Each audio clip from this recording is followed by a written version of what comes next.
There's a lot of people out there, including myself, that think this country is being destroyed by a small group of people. All of our values, everything we stand for, everything you've been raised to believe in is currently being destroyed by a very small group of people. A lot of people just sit back, bury their head in the sand, try to pretend nothing's happening. There's another group of people that just sit back and complain about everything that's happening, but they don't want to do anything about it. My next guest actually has some real solutions on how to get this place back on the right track. I suggest you pay attention. Ladies and gentlemen, please welcome David McCormick to the Shawn Ryan Show.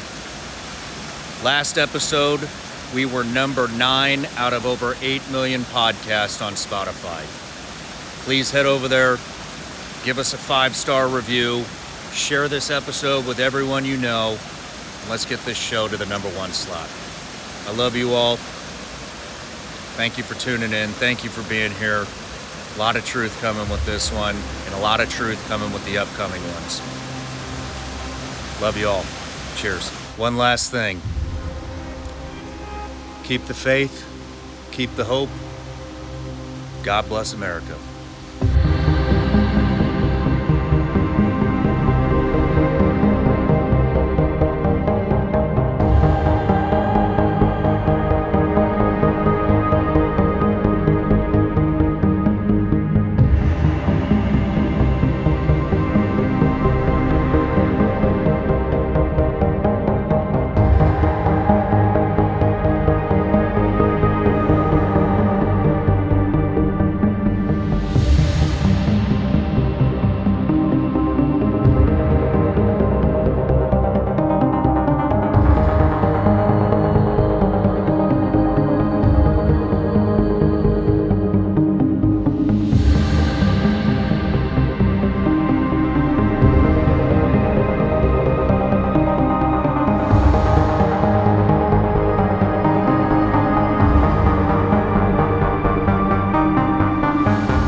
David McCormick, welcome to the show. Thanks, Shawn. Thanks for having me. It's an honor to have you here. I cannot wait to dive in on your new book, and I really want to get what you're thinking about China. But brief introduction real quick. West Point grad, Ranger School honor grad, 82nd Airborne, XO of a combat engineering unit. In the Iraq invasion, 1991, you're on the first wave, clearing minefields in Iraq during Desert Storm. At 37 years old, you were the president and CEO of Free Markets. The company sold in 2004 for $500 million. You're on the Bush administration, the personal Bush rep and negotiator to the G8, then to the Treasury Department. You served as Henry Paulson's point man on the international response to the 2008 crisis. During the Trump years, you were offered roles you declined due to your position with Bridgewater Associates. Mattis assigned you to the Defense Policy Board, and then Trump removed you along with 11 others for ties to foreign policy establishments. You ran for Senate against Dr. Oz. Who endorsed Dr. Oz over you? I'm curious. Well, Why President did that Trump happen? did. Why did he? Or Yeah. how did he? Well, I think the thing with Oz was he was this TV personality, so he had 100% name ID, and as you know, President Trump valued that a lot because the ability to sort of communicate on television, and Sean Hannity was a very close personal friend of Oz's, so that helped him get a lot of early attention. Interesting. You seem a lot more qualified for that position than Dr. Oz. But then your new book, Superpower in Peril, Battle Plan to Renew America. Let's dive in. All right. Well, thanks for having me. Really good to be with you today. It's my pleasure. You know, the book, actually, I started a couple years before I decided to run for the Senate. And I had written a couple articles, and the book was based on this idea that the country was headed in the wrong direction. Economically, we were in decline. Debt, inflation, it's only gotten much worse since I started writing the book. National security-wise, we're under growing risk. Our military is losing its way, but we have China on the horizon. And spiritually, our institutions are getting corroded. This woke progressive ideology sort of hijacking some basic principles of America around merit and capitalism and all these things. So that was the reason I started to write the book. And I got about 60, 70% of the way through it, and then I decided to run for the Senate because that seat opened up. So the basis of it is that America is in decline, but decline's not inevitable. It's not inevitable that we're going to lose our place in the world, that we're going to be a superpower in peril, but neither is renewal. It depends on what we do. It depends on leadership. And so this is the What to Do book. This is a book that lays out a plan of how we can renew ourselves. And so it's a very ominous cover. Our country is at risk of slipping away, but it's also an optimistic book, as you know, because I believe we'll get there. I believe there's a path, but we need leaders to step up. And that's what I'm talking about in this book. That's, what I really like about your book is it's not the typical, let me just complain about everything that's going on. There's actually a plan to overcome all of this. And that is very refreshing in today's world. So before we dive in, nobody escapes here without getting a gift. All right, thank you. So there you go. Check it now? Check it now. It's my shameless plug to I love it. To my Vigilance Elite gummy bears. So thank you very much. For the travels on my the way 6 home. kids and I will all appreciate this. All right. So, David, I just want to go kind of down the outline of your book, starting with America's decline. You say that we've lost the ability to adapt. I 100% agree with you. Let's start there. How are we declining? What are the most pressing issues? Yeah, there's, I just touched on briefly. Let me go a little bit deeper. So if you look in economic terms, what's always been great about the American economy is it's been dynamic. And that means that it's, with capitalism, like businesses go out of business, people lose jobs, but there's new job creation and productivity has driven our economy, and technological leadership has driven our economy over hundreds of years. And we're losing that. We're losing that dynamism in our economy. Let me give you a couple examples. Well, first, the debt is enormous, $31 trillion. And when you have to pay interest on debt, that squeezes out investment and other good things. Inflation is at a 40-year high.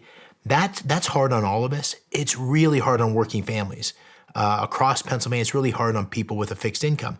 During the campaign trail, I pull up to a gas station one day. I get out, there's a guy standing next to me filling up his pickup, and he can't fill it up because it costs $100 to fill up his pickup. He needs it to go back and forth. I mean, if you're on a month, living month to month, the inflation kills you.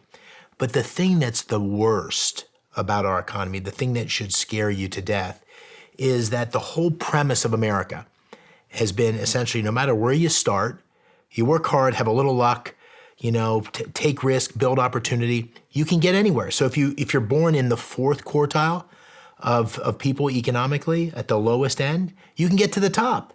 And there's thousands, millions of stories of Americans that have done that. Well, that's increasingly less likely today. The likelihood that you're going to start in the bottom and get to the top is the lowest it's been. And that's why 2 things. 80% of Americans think the country's going in the wrong direction. And 2/3 of Americans, parents, think their kids are going to be less well off than they are. So that's economically what's happening. And it really chips away at the whole idea of the American dream. From a security perspective, we're losing our way. So China is on the rise. China has a technological capability that is far superior to what it was even 10 years ago. There was a story in the Wall Street Journal a couple weeks ago that had this think tank in Australia that studied the 44 technologies that matter most to national security and to the economy. Satellites, artificial intelligence, quantum science, things like that. This article, independent think tank, said China is in the lead in 37 of those 44. In 37? Disaster, right? Disaster. And there's all sorts of reasons for that we can get into when we talk about China. But our military is at risk.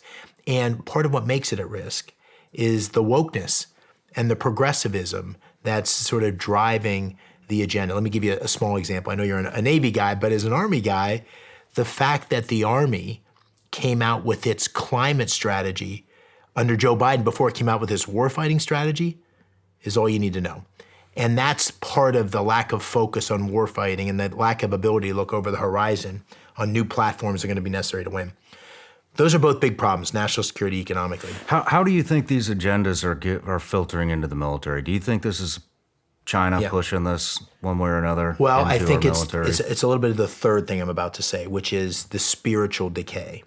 And I think that this is a war of ideas, and there's a progressive ideology that's chipping away at some fundamental premises about America. It starts in our schools, where our kids are being taught a history of America that is unrecognizable to me. A history of America conceived in evil, the notion, the critical race theory that's the defining narrative of America, when by any measure, America's been the most exceptional country in history in terms of bringing people out of poverty, in terms of a country that was conceived with the idea of liberty for all. The notion that the government is created to support the liberty of the individual. A country that has fought wars to, help others in the case of Hitler and the domination of Europe and the terrible evil that took place there. So America has been a force for good in the world. That doesn't mean that we haven't had our dark chapters of racism and all those things. Of course, that's true. But in overall history, it's been a search for a perfect union, getting better and better, and it's been a great history of accomplishment. That's not the history our kids are being taught. And the reason that's so important is if you don't think America is an exceptional country, then you don't grow up thinking that you have to do everything you can to preserve it. And there's lots of reasons for it. I blame President Obama. In some ways, he was the first one that said, America is exceptional, but I bet the Greeks think they're exceptional and the British think they're exceptional. No, it's not the same. America has been a unique contribution to the world. So it starts with that, but that progressive ideology has creeped into business with the hijacking of profit motive and allocation of capital for ESG measures, really cutting away at the notion of merit and profit motive. We see it in the whole DE&I agenda that's driven how decisions are getting made. We see that in not only our business community and our schools, but in our military. So it's a pervasive. I don't think the Chinese are behind it necessarily, but places like TikTok magnify it.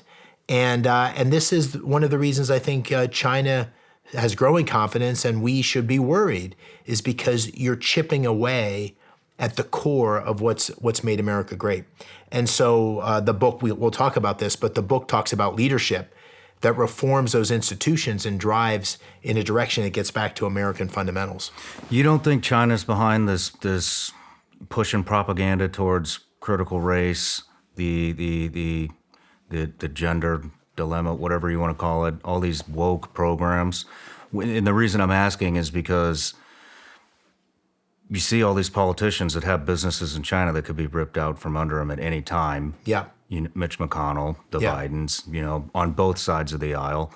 And nobody that has ties to China seems to be fighting any of this stuff. Well, I think the best way I'd say it is I think it's in China's interest that this progressive ideology continues to gain traction. And I'm sure China is doing all it can do to magnify it. Okay. But I think at its core, it's hard to understand where the progressive ideology comes from. But at its core, I think, is a lack of appreciation for the uniqueness of America and a set of beliefs that's undermining some very fundamental things about what's made America so great. And so I look at the current polarization in our country and everything else, and I think the most important thing about it is what ideas are going to prevail that'll take our country forward. And we can talk about what some of those ideas are, but that's where I'm so worried about the left, because I think it's taking us down a path where if we continue in 10 years from now, we're not going to recognize the country that we all grew up in. Yeah, I 100% agree. Do you think all the left is into these woke agendas, or do you think it's a small portion of the left? because it's sold by the right as Yeah. it's the entire left. I tend to disagree with that personally. I think it's there's definitely an extreme element of it that's taken it in a very scary direction. If you look in Pennsylvania, for example, which I know best, it's the first time in 76 years that we've had two Democratic senators. And if you look at even the one senator that's there, Bob Casey, the incumbent senator, even he has sort of jumped on board. He's been viewed as more of a mainstream, more of a conservative Democrat or moderate Democrat. He's adopted and gone full circle with the policies of Joe Biden and where the left's taken us. And I think that, when you go in business circles and talk to people who are Democrats, where I come from, I'm a business guy, they'll say, man, this has gone way too far. But I think the far left is so vicious that if they speak up, they're going to get crucified. So I'm inclined to agree with you that it's the extreme that's pulling it in that direction. But that extreme has had a disproportionate amount of influence on the agenda of the Biden administration, on business leaders, and I think that's part of what we have to push back against. How much influence do you think BlackRock has over all of this woke agenda with the ESG stuff? And I just heard a guy, Andy Pusner, talking about how BlackRock, Vanguard, and I can't remember the name of the other company, but they own 80% of all of the public traded companies on the S&P 500. Well, I think BlackRock, particularly early on, played a role in terms of promoting the idea that they would influence the companies they invested in by saying they wouldn't invest in them unless they had a certain agenda that was consistent with ESG. And I think that gets to the real core of the problem with ESG investing particularly. So if you think about it, it's your money. How do you want your money invested? So if you, as an individual, Shawn, wants to invest in Ben & Jerry's because Ben & Jerry's has a progressive agenda, or Black Rifle Coffee because Black Rifle Coffee has a conservative agenda, great, it's your money, do what you want. But it's when institutions start to dictate how the pensions or the money in the pocket of you or I or others gets invested. And so that's where the problem lies. So the problem I have with this whole ESG investing movement is who decides. If you're a pensioner in Texas and part of the government dictates, or in New York or California, and the pension board dictates that part of your pension is going to be allocated to ESG kinds of investing, and you don't believe in that, that's a real problem. So I'm objecting to the whole notion that that political ideology of any kind should be integrated into how somebody's pension is invested. Because I think the most important thing is that a return for the pensioner for their years of service is maximized. So the fiduciary responsibility to do that. And BlackRock, I think, made a huge miscalculation to be pushing companies to adopt a certain standards. It was moralizing, but it also was taking responsibility and control out of the people who actually should be exercising their responsibility, which is the individual investors. And so they're trying to backstop on that because places like Missouri and Texas and others have pushed back and said, no way, we don't want that, and we don't want BlackRock if BlackRock's going to be pushing that agenda. But I think it was a major mistake, and I think it's indicative of losing sight of who gets to decide. Do you think there's any competitors to these companies? Yeah, growingly, you're seeing two things which I think are very, very encouraging. Well, three things. You're seeing a big pushback on who gets to decide. So these pension plans are saying, no, we're not going to try to implement some sort of ESG agenda on our pensioners.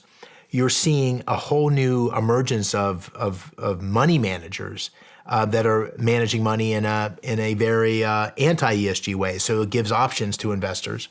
And then the other thing you're seeing is a whole range of investors that are saying, we're going to invest explicitly away from China. So if you want to put your money in investing in ways that is explicitly not going to be China and in ways that is potentially against China, and you're seeing an emergence of that, which is the way it should be. I think the market should dictate where people get to put their money because it's their money. Yeah. What are your thoughts on the latest deal with China, Saudi Arabia, and Iran? I think it's indicative of the risk of China. So what I say in the book, Superpower and Peril, is China has a plan, but we don't have a plan. We don't have a whole of nation plan for dealing with China. And there's two real pieces to the plan, which we can talk about in detail. But one piece is you got to go to the gym. We got to get strong at home. We got to build our muscle by educating our people. We got to build our muscle by ensuring we have technological leadership. We're losing that, as I said before. We got to build our muscle by getting our institutions back on track. So we got to fix it at home. We can't blame the Chinese for the fact that we've got a lot of decay here at home. We can blame ourselves. At the same thing, we are facing an existential threat from China. China is a techno-authoritarian state that's on the rise. It's on the march, and it's taking leadership around the world. It's trying to impose its way of governance. It's trying to advance its national security interests in the South China Sea and elsewhere. The partnership with Putin is a great example of that. It's trying to exercise its authority as one of the biggest economies in the world, and partnerships that go against U.S. interests, as the one you just described with Saudi Arabia and Iran. And that's a direct byproduct of two things. One, we don't have a plan. And two, we have very weak leadership in our White House. And so one of the things that compelled me to run, I was writing this book, and the Afghanistan debacle and the weakness we saw from Joe Biden, to me, was sickening. It left me sick to my stomach to see those service members die because of that incompetence, to see the Afghan folks dropping out of the airplanes. I mean, it was just an American humiliation on the global stage. But what's happened since then are one thing after another, which I think has suggested weakness, slowness to react. You saw that with Ukraine and the support of Nord Stream 2, the pipeline, which was an invitation to Putin that we've got a weak leader here. We saw it in the response to the Chinese spy balloon. So when the world perceives that we've got weak leadership in the White House, that's opportunity for others, and China's filling that gap. And when our allies start to think that maybe they can't count on us, like Saudi Arabia. Saudi Arabia is a stalwart ally. I was in the original Gulf War, which was to protect Saudi Arabia, those oil fields. I mean, that alliance has been with us for 100 years, and for the last few decades has been critical. But Saudi Arabia, I think, rightly feels like they can't count on the United States. And when you start to lose trust in the strength and reliability of the United States, you look for other partnerships. China's standing right there saying, "Hey, we can be your new friend." How about the world's currency? Are you concerned that because of these deals that the U.S. dollar is going to come to this, go to this? Is it going to get pushed to the sideline? Yeah. Well, the thing about the U.S. dollar, it's a huge advantage to be the reserve currency. We are the reserve currency, so everybody wants, when times of crisis, to go to the dollar.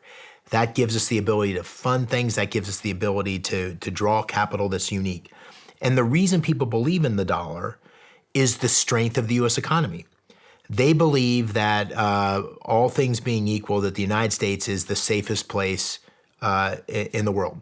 So when you have the kind of economic policy we've had, particularly over the last 2 years, that starts to shake the confidence of the world in the dollar and the U.S. economy. So there's two pieces to that. One is we've had more than a decade of prolonged low interest rates.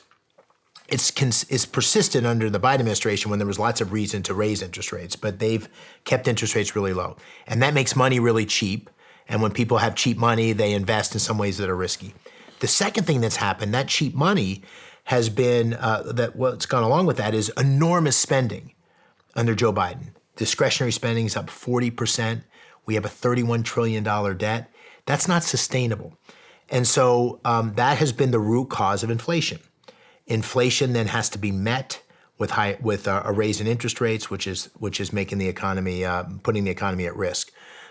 Those bad policies, that excessive spending, the re-engineering of our economy in pursuit of a green agenda through the Infrastructure Act, through the Inflation Reduction Act, which did everything but reduce inflation, it added to inflation.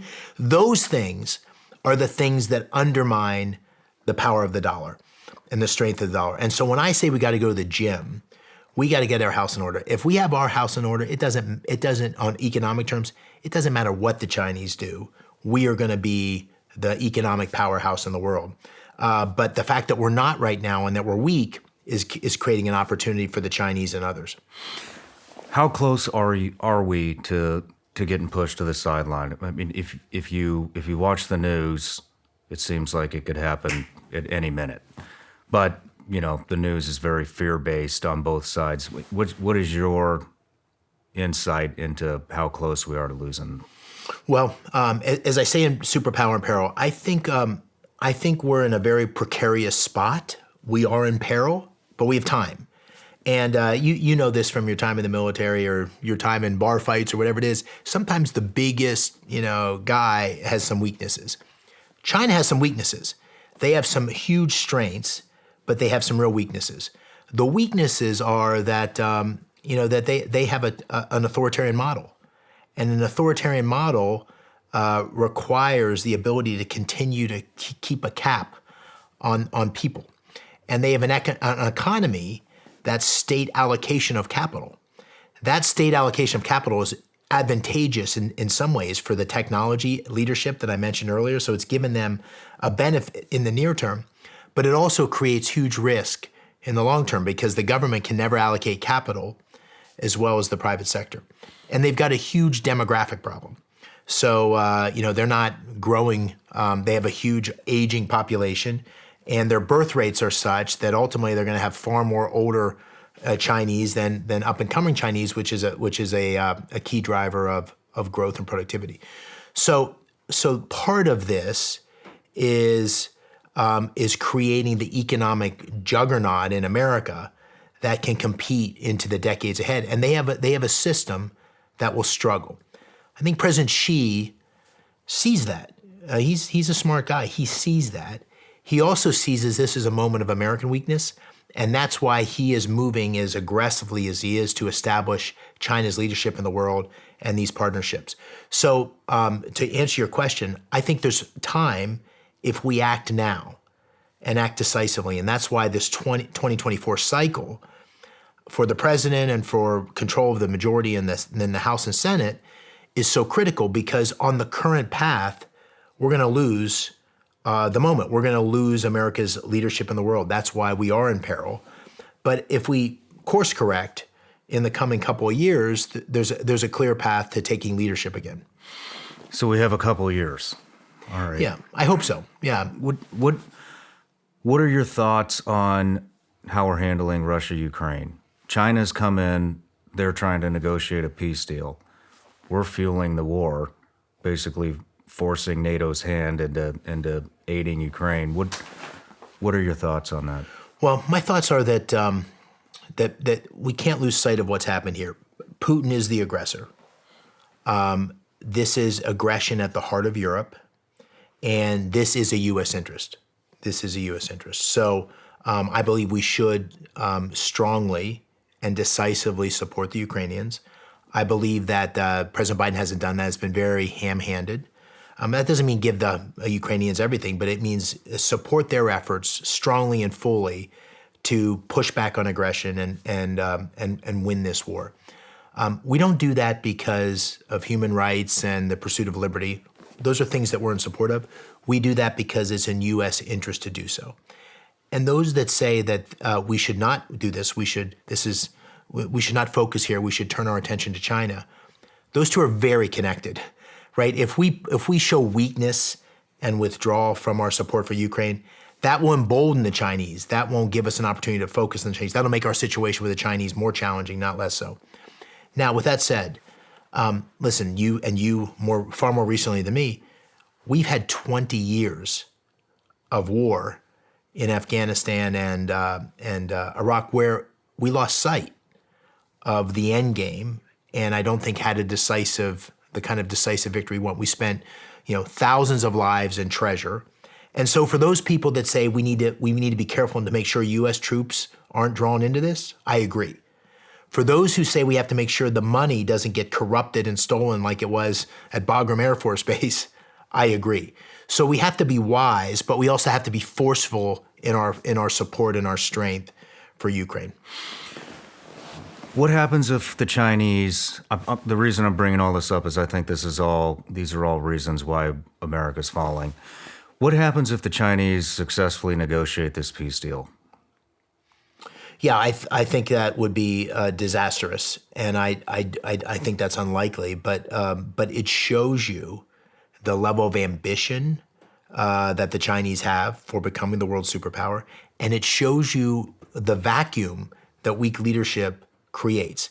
So, if anyone's wondering about the ambition of China, the caginess of China, just watch what's happening and think about how craftily they're positioning themselves, whether it's in Ukraine or whether it's with partnership with Iran and Saudi Arabia, in a way that runs counter to U.S. interest.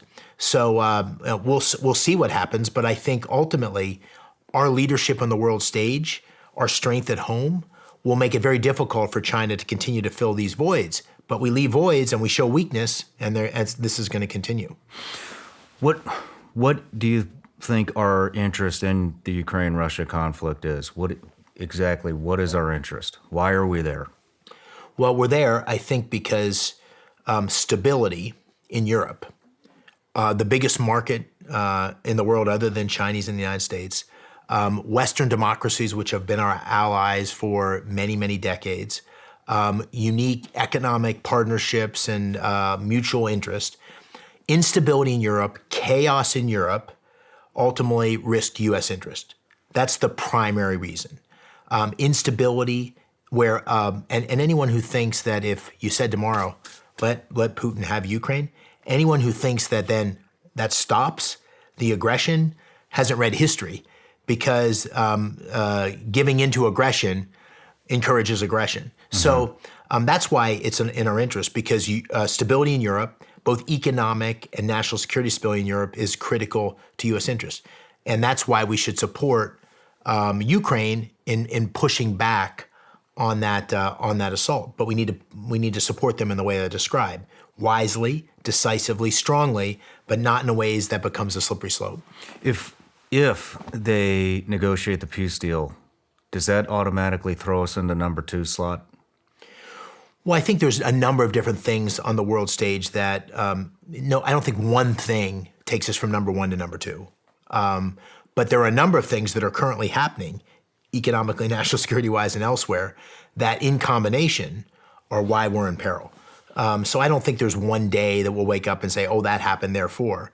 But listen, the trend line in relative terms, what's happening when I talk about decline? In absolute terms, we're slowing down in our capabilities economically, national security, and spiritually. But in relative terms, China's rising. And so it's across that front that we have to worry. And that's what the book tries to address. It tries to address a comprehensive whole of nation strategy for combating China, because it's not like a hole in one where all of a sudden we're back.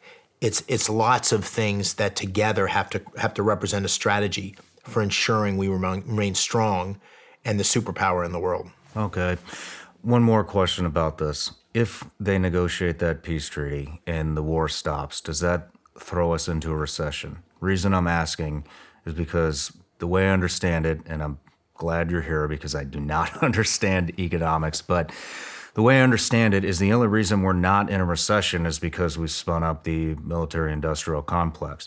And Lockheed, Boeing, Raytheon, a couple other of these companies are the only ones that that they're the reason we have a positive GDP.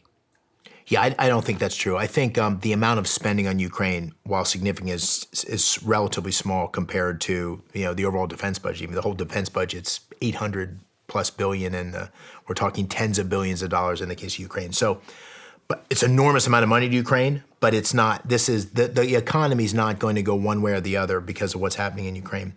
The economy is at risk because of the enormous spending of Joe Biden. So trillions, more than $10 trillion of incremental spending over the next 10 years. So it dwarfs anything that's happened in our economy for forever. And it also is creating that misbalance between assets and liabilities, because the inflation is creating a need to raise interest rates in a way that's going to have lots of ripple effects. So I think the economy is at a lot of risk, but I don't think the primary issue is going to be Ukraine. It's going to be much more about how we deal with this mismatch that's been created by these terrible policies of Joe Biden. Well, that's actually refreshing to hear. I don't know, maybe not. That was not meant to be optimistic. Well, I mean, I've been really worried about the peace treaty between that China's negotiating, and I've been thinking that would throw us into the number 2 slot, especially after this stuff with Saudi and Iran, and then the way I understood it, like I just said, I thought that if they would negotiate that, we're going right into a full-blown recession. So let's move into what is the American way of renewal.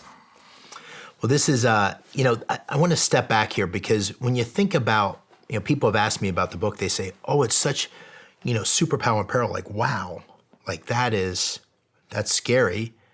And then you read the book, and the book's kind of optimistic. How do you reconcile that? How do you reconcile that? And I tell this story, which kind of puts in perspective. You're younger than me, so you don't remember this, but I lived through a period just like this. Felt a lot the same in the late 70s. So I was 14, 15 in 1979. We had 15% inflation. We were in a recession. We had gas lines that went around the block. During the Carter administration, to get gas, because there were shortages, there were odd days and even days. And you could only get gas on whether you were an odd day or an even day. And I remember sitting with my dad in the gas lines. We had like one of these station wagons, the country squire had wood on the sides, waiting for gas. And there was Desert One in 1979, where Jimmy Carter sent special operations into Iran to try to rescue the hostages. There was a crash on the sands. We lost 8 service members. It was a humiliation, just like Afghanistan. 80% of Americans thought the country was heading in the wrong direction. 1979. 1983, I'm at West Point. I'm walking down these, beautiful pathways, mountains all around. It's, you feel like you're at the top of the world. America's back. Inflation's in check. The economy's growing. Deregulation, tax cuts have made a huge difference for the economy. The military was back on track. There was a buildup, which ended the Cold War 6 years later in 1989. It was morning in America. 4 years later, morning in America. And why was that? Because of the pro-growth, pro-American policies of Ronald Reagan. It made a huge difference. And so the point there is that leadership matters. We've been here before. It's the American tradition. We get to the edge of the cliff and we pull ourselves back. And that's what's happening now. We're at the edge of the cliff and we need leadership to pull ourselves back. The second story I want to tell you, and then this will show you the path on renewal and innovation, is I was born in Pittsburgh. Grew up in northeastern Pennsylvania, up near Scranton. But after the Army, I came back to Pittsburgh. And I lived in Pittsburgh, and I joined a small company and eventually ran this technology company we took public. But on weekends, I used to run. And I'd run through Shenley Park, and you get up to the top of Pittsburgh, and you see down the Monongahela River, and you see all those steel mills that were now just the carcasses of the bygone days. And then you come up through Oakland, and you get to University of Pittsburgh, which is now the Life Sciences Center, one of the Life Sciences Center of the country because of University of Pittsburgh Medical Center. And you keep going, you see Carnegie Mellon. And Carnegie Mellon had all this basic federal funding for R&D, which is critical to innovation. But then it had these entrepreneurs that graduated and then started these companies that drew on great talent from across Pennsylvania and across the country. And that became the basis for the renewal that took place in Pittsburgh. And my company, we took public, was on the skyline. We had a building, Free Markets was the name of the company. And we were like the hot startup that was part of the technology renewal in Pennsylvania. The two things that those stories had in common, the renewal of Ronald Reagan and the renewal of Pittsburgh, is that it was focused leadership that was dealing with the challenges of the moment. And the challenges require different solutions. It's not like you can say, hey, let's take Ronald Reagan's playbook. Let's do that in 2024. No. It's you have to have clarity of vision of the America you want. You have to have clear policies that are dedicated to dealing with the root cause problems, and you have to have execution.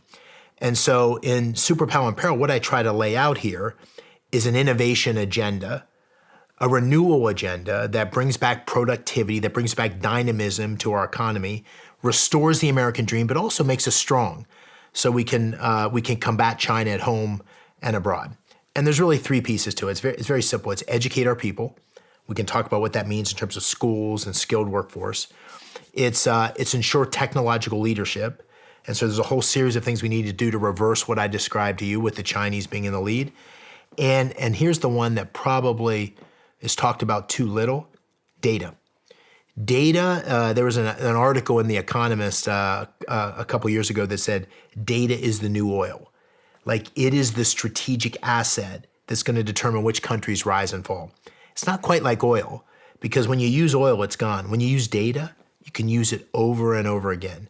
And controlling data, using data for innovation, using data for strategic advantage is one of the core things to maintaining leadership in the world. China has a data strategy. China is looking at the Fitbit data of the soldiers in Afghanistan to see what's going on. China is using the data from TikTok. China is using the data from its own people to drive artificial intelligence and remote vehicles. Data is a strategic asset, and we are not treating it as such. So the policies I'm laying out are education, talent policies, technology policies, and data policies as a renewal agenda to take America forward. And this addresses a lot of things, and we can talk about them. But the one thing it addresses is those folks I met on the campaign trail in Pennsylvania, that the whole system's left them behind. And they're angry and pissed off. And my big takeaway, and I talk about this in the book, is they have every right to be. The last 20 years has been great for lots of people, mostly at the top that already had assets, that the system was working, the elites. It's been pretty bad for a lot of other people who had real income stay flat, who didn't have opportunity, who sent their kids away to war, who got screwed by fentanyl in their communities, who are dealing with the crime in the inner cities. So this renewal plan's a plan for all Americans. Well, I want to dive into each and every one of those pillars. Real quick, though, I'd like to take a break. The U.S. dollar. How many of you out there still have any confidence whatsoever in the U.S. dollar? Probably not very many. I don't either. You see, there's a growing concern on the devaluation of the U.S. dollar right now, and rightly so. Here's why. Inflation. We are at an all-time high right now on inflation. It will now cost you $12 to buy one carton of eggs. That is absolutely absurd. Let's talk about interest rates. Interest rates through the roof. If you're in the market to buy a house right now, you're going to get roughly 50% less house because they've raised the interest rates so high. Let's talk about the stock market. Way down, especially the tech stocks. Crypto, way down. Congress, spending more money than you or I or anyone else we know can even fathom counting. And the feds, what are they doing? They're just printing money like it's nobody's business, devaluing our dollar. Meanwhile, China is running around the globe right now, striking deals. Latest one, Saudi Arabia and Iran. New oil deals, trying to turn the yen into the new reserve currency, which in turn will devalue our dollar. It might be time to start looking at where to protect your money, and you might want to look at precious metals. I believe gold and silver is one of the safest assets to protect your savings and your retirement against inflation and recession. If you're interested in investing in gold, I suggest you call my friends at Lear Capital. The team at Lear will provide helpful information about purchasing gold or converting part of your IRA or 401k into a gold IRA. Call Lear at 1-800-741-7600 0551 or go to learshawn.com. I started investing in gold back in 2020. When I saw what was going on back then, I knew we were in for a financial crisis, and I started investing in precious metals immediately. Once again, call Lear at 800-741-0551 or go to learshawn.com and get your free gold and silver investor guides and receive up to $15,000 in free bonus metals with a qualified purchase. Information contained within Lear Capital's website is for general educational purposes and is not investment, tax, or legal advice. Past performance may not be indicative of future results. Consult with your tax attorney or financial professional before making an investment decision. This episode of The Shawn Ryan Show is also sponsored by HVMN. You've heard the buzz about ketone supplements and how they can boost your workouts by helping your body use fatty acids for fuel. You've probably heard them on this show because they sponsor this show. I take a shot of HVMN's ketone supplement before my morning workout. It's focused energy. It's not an energy drink, though. It's like a feeling of being in the zone. I don't feel hyper jittery, anxiety, stuff like I get when I drink too much caffeine. Ketone IQ comes in portable, convenient shots. They're great for cycling, long runs, all kinds of workouts, and can help you stay sharper on a regular basis. The taste may not be great, but it really doesn't matter. I wish I had this product when I was on active duty in the military. Let's just say I think the product is pure, and I really do like the product. Again, it's not an energy drink. It's not a bunch of stimulants. You could get better endurance. You don't get the crash, and it could help curb the appetite a little bit. Definitely a unique opportunity here in offering my audience 20% off your first order at Ketone IQ. You can find Ketone IQ at hvmn.com. Use the promo code Shawn at checkout to save 20%. Plus, if you subscribe, you can save a little bit more. This stuff is great for daily use. Promo code Shawn. Again, that's hvmn.com. Use the promo code Shawn for 20% off Ketone IQ. All right, David, we're back from the break. Let's dive into these three pillars. So let's start with talent. Yeah, talent, if you think about running a business, and you've experienced this too, I mean, the quality of the people on the team make all the difference between winning and losing, succeeding and failing. And, we've been blessed in America where we've had the greatest workers and the most entrepreneurial people in the world, but we need to continue to do what's required to be able to compete and win on the global stage. And there's a lot of things that are happening that are chipping away at that. It mostly starts with our schools. So our schools, as I mentioned earlier, what we saw during COVID should have been a wake-up call for all of us. So if you look at the data, we're losing the quality of our students in terms of math, science, and engineering against the developed countries in the world. We're like 18th in developed countries in terms of the quality of our students. If you take a test worldwide, that was, 30 years ago, that was not the case. We were one of the greatest education systems in the world, but we're losing steam. But more than that, what we saw during COVID is the role that teachers are playing and how far removed parents are from the quality of the education that our kids. So COVID was a blessing in that sense. People could look over the shoulder and see the history of America that's being taught. They could learn about the fact that, teachers are introducing our kids to sexual concepts and sexualization and playing that role as an intermediary as opposed to parents being the ones that talk to their kids about that and help them understand gender and all those things. That shouldn't be teachers. And the school system, the public school system is failing. If you look over the last 20 years, the spending has increased fairly dramatically in education, but 70% of that has gone to administration rather than actual teachers and the quality of teachers. So this is a rallying cry, this moment for dramatic reform of our education system. And we're seeing that in key states.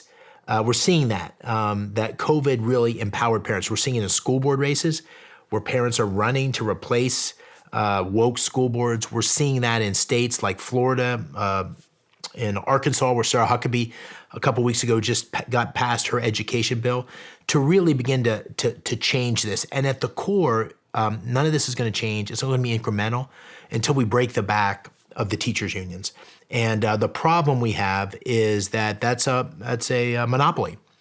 It's a monopoly, and it's standing in the way of choice. And so we need to introduce the concept of choice where kids have the money that the public's going to spend on them, and we should support education, like on their backs, like a backpack.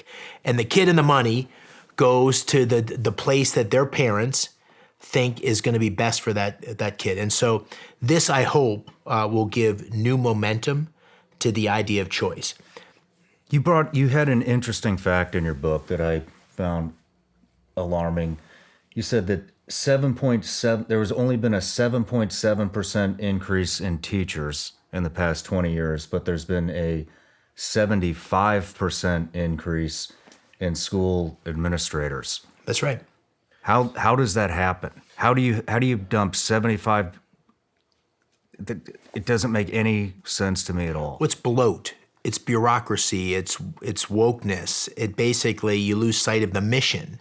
The mission is all about the kids. It's like every dollar. I mean, honestly, Shawn, go to our military today. Look at the tooth to tail ratio. How much money is is with the troops and the front line and the weapons, and how much is on everything else. And you'll see even that ratio is changing. It's a byproduct of bad leadership. It's a byproduct of losing sight of the mission. And I think it's fairly a byproduct of this progressive ideology that's putting all sorts of Christmas tree ornaments on the mission of schools or the military at the expense of the actual mission, which is to educate our kids. So we've got a real problem there, and that's a building block for our renewal. Did this? But we've had this happen through the Bush administration. It happened through the Obama administration. It happened through the Trump administration, and now the Biden administration. Were there spikes, or was this a steady incline? It's a steady increase, but I think the progressive woke rallying cry has only grown. I think that has definitely grown, and I think that's pervasive in our teachers. By the way, my mom and dad are both teachers, so I'm pro-teacher. I say that in the book. I reckon, and the people that changed my life was a teacher and a football coach who showed me the path to leadership in the world. So I want to just say our teachers are critical, but they're locked in a system which they can't possibly perform their job, and they've been hijacked by this teacher union ideology that's taking us in a terrible direction. And so we've got to change that. And the only way to change it is like, the things on the margin are like moving the deck chairs on the Titanic. We got to change it structurally. And I think the concept of choice is the pathway to real structural change. And then there are going to be some great public schools that give great opportunity to kids, but they're going to have to compete for the dollars. And the important thing for us to say on this is that broken school system, the people it hurts the most are minorities and blue collar kids. It is the biggest barrier to true opportunity, because the people that have money can send their kids to any school they want. It's the people that are dependent on the public school system and locked in a system that's just not giving them what they need that are relegated to not an adequate education and not an adequate opportunity. So this is great for the American dream, to fix our schools and give opportunity to everybody. So that's one big piece on talent. The second big piece, there's three pieces that I talk about in the book. The second big piece is skilled workers. When you and I were growing up, the path to a skilled workforce, the path to success, the American dream was go to college. And I grew up on a college campus. Can we move back to the schools I'm for sorry. a second? I jumped too quickly there. It's right now we're in Williamson County, Tennessee. These are some of the best ranked schools in the entire country. I just had an 18-month-old. Every friend, acquaintance that we have that has kids, doesn't matter what age, in this county is yanking their kids from the public school system. All of them. Everyone's homeschooling. Now you're starting to see Despite the fact that they're great schools, you're saying? Despite the fact that these are the best schools in the country. They're yanking their kids out of the public school system. And what you're seeing are these clusters of these little communities popping up where it's a group of parents and they homeschool their kids. And one parent does it on Monday, then another one does it on Tuesday.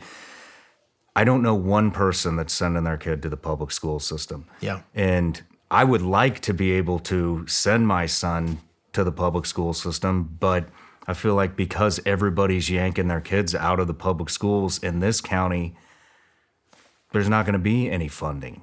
Yeah. So how are we gonna restore faith in the public school system?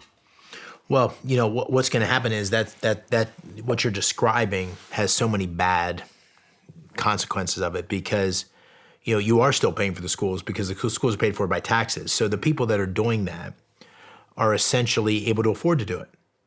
And the people that can't do that are the people that are living month to month who can't afford it. So it furthers the gap between those who have opportunity and those who don't, and the lack of understanding between the two. And ultimately, I don't think you can fundamentally change education without it being pretty disruptive. It's going to be pretty chaotic, because the idea of choice is going to create just what you said for everybody, because it's not just the people who can afford it, but everybody's got a backpack full of money on the kid, and they can go anywhere. And then the public schools have to compete on their capacity to have somebody like you say, no, it's well, I could afford to do anything with a kid. I want to put him there. And the path from this moment to that is going to be painful. It's going to be chaotic. But the fact that it's going to be painful and chaotic shouldn't deter us from doing it, because the consequences of staying on the current path are just disastrous. What are some of the things you foresee happening that are going to be chaotic? Well, it's already starting to happen where I think you're going to see more and more choice. And so the more that people are taking or have the capacity to have public funds go with the kid, the more pressure that's going to put on underperforming schools. And the more pressures on underperforming schools, they're going to have to shut down, or they're going to have to alter. They're going to have to alter themselves dramatically to compete. But the process of going from here to there is going to be chaotic in the sense that schools are going to fight. There's going to be fight over taxes. This is going to be a very chaotic fight, but a fight that's necessary. We're not going to wake up one day and say, oh, we've passed this legislation and we're in a good path. No, it's going to be sort of bottom up. School boards, state legislatures, and a fight for who gets to decide. And, 10 times out of 10, I'd put my faith in the capacity of parents to pick the schools that are best for their kids, to influence through school boards, and not the state to decide that they're going to create a school system that's good for everybody. That competition and that parental involvement, I think, is going to take us in the right path. But, and as I said, it's absolutely, school reform is great for all of us. It's really great for working class families and minorities. Right now, they're the ones who suffer the most from such a weak school system. So when you talk about a choice, when the parents have a choice where they send their child to school, are you saying that in order to go to a charter or private school, that would be state or federal or local funding? Yeah, I'm saying that the funding that you put into the right now for every kid in your county, there's a certain amount of money that gets allocated to that kid. And that money right now gets put through the public school system. If you flip the switch tomorrow and said that money's to the kid, and then you could go to a religious school, you could go to a charter school, you could go to the public school. It's up to you the best way to do that. All of a sudden, the parents have the power. They pay the taxes, but the taxes come back to them in the form of a tuition voucher where they can go anywhere they want. And that competition and that empowerment of parents is going to make a big difference in terms of what schools teach, how they compete, and what the quality is. So I have one question. How are you going to trust the parents to take the money and put it towards the child's school? How are you going to keep people from just collecting the money and then putting them back into a public school? Well, there's no money that actually goes to the parent. The Okay. money is in the form of a support, a voucher, an ability to use the resources that would have been dedicated to the public school system in pursuit of education in some certified form. So it can't just be, any option for education. It has to be a way to ensure that the quality of education is adequate for all, but in a way that's very not top-down driven from the government. That's a balancing act. We need to make sure that if public funds are paying for education, that it meets a certain standard of quality and certification and so forth. So we know if a kid graduates from high school, they've got a good education. At the same time, we need to have the competition within schools to deliver on the best education possible. That's the dynamic you're trying to create. Okay, so it would be similar to like a scholarship. Right. It's not just a welfare check. Here you go. We trust you to do it. Absolutely not. Okay. Yeah, absolutely not. Moving on to the next pillar. Yeah, there's two other parts of talent that I just talked about. One is skilled workforce. And if you look at what's happening today in Pennsylvania and around the country, is there's a mismatch between, there's a couple things. One is there was always the mantra when I was growing up, and I suspect when you were growing up, that the path to the American dream is college. You got to get a 4-year degree. And in my hometown, like most people didn't go for a 4-year degree, but that was the mantra. And so you've got a lot of kids going to college when they necessarily shouldn't have to go to college. And maybe that's not the right path for them. And at the same time, there's a huge gap in a highly qualified workforce, technically trained, to meet the opportunities that are in our economy today. And semiconductors is a good example. So one of the challenges that we have with semiconductors, and I was just part of a big study that looked at these, is that they can't find the workforce in the United States to fill all those great jobs. They're not college education jobs necessarily, but they're technical jobs which would have great middle-class living and opportunity and so forth.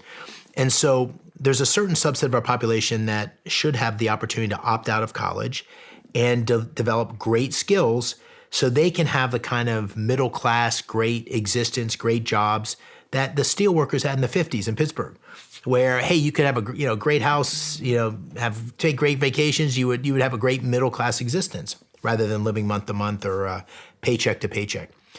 We don't have, we're not geared to creating that sort of capability today. We have community colleges, we have some technical schools, but it's tiny relative to the demand. And the gap that you see in employers, when I was traveling across Pennsylvania, manufacturing firms, chemical companies, fracking. Fracking's huge in Pennsylvania. I talked to the people that run the fracking companies. I went and visited a bunch of rigs. They can't hire enough people in Pennsylvania to meet the needs, so they import them from Oklahoma or Texas. So there's a huge opportunity to reorient our kids, a subset of our kids, to these great careers and great jobs. We need community colleges that do that, technical schools that do that. We need to think about the funding of that. Veterans benefits that would typically be with the VA. GI Bill for college should be dedicated to also to be able to do that. Pell Grants. There's a whole way that we can both create these opportunities. A good example in Tunkhannock in Pennsylvania, industry and Lycoming Community College have come together to create a whole technical program, a 2-year degree for 4 or 5 key areas in fracking, in the oil and gas industry. And those are key gaps, but that's, 60 or 100 kids. I don't remember exactly what it is, but it's tiny relative to the demand both in Pennsylvania and nationally. So there needs to be a whole focus on skilled workforce that creates opportunity for people to really build their skills. And this also will help people that are, in some cases, there's been a lot of folks that have been put out of work by globalization, and typical manufacturing jobs and so forth have gone abroad. Some of those need to come home. We'll talk about that in a minute. But some of those aren't ever coming back. And we need to help people retool and be able to compete in the new economy. So that's the second piece. I have a third piece, but any follow-up on that? I do. I have a question. So you think that a lot of the jobs aren't being filled because there's no skilled workers.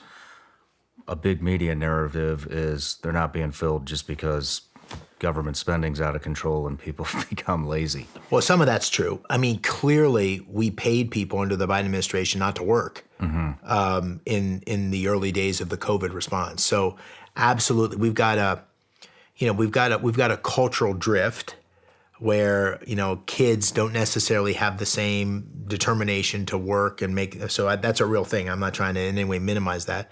We had the misincentives, where if you make it easy, we can have live a decent life without working. That looks pretty good to a lot of people. So that's a second problem. And then we definitely have a mismatch with the skills that are required and the skills training that's available for those enterprising people that really want to work and build a great middle-class existence. How do we motivate the laziness? Well, you can disincentivize at a minimum. You and I both learned the hard way. I think I started in the Army I think my first salary was $19,000 a year. And, you had to work. And the people that were joining the military at the time, it was a path. It was a path to opportunity. It was a path to moving forward.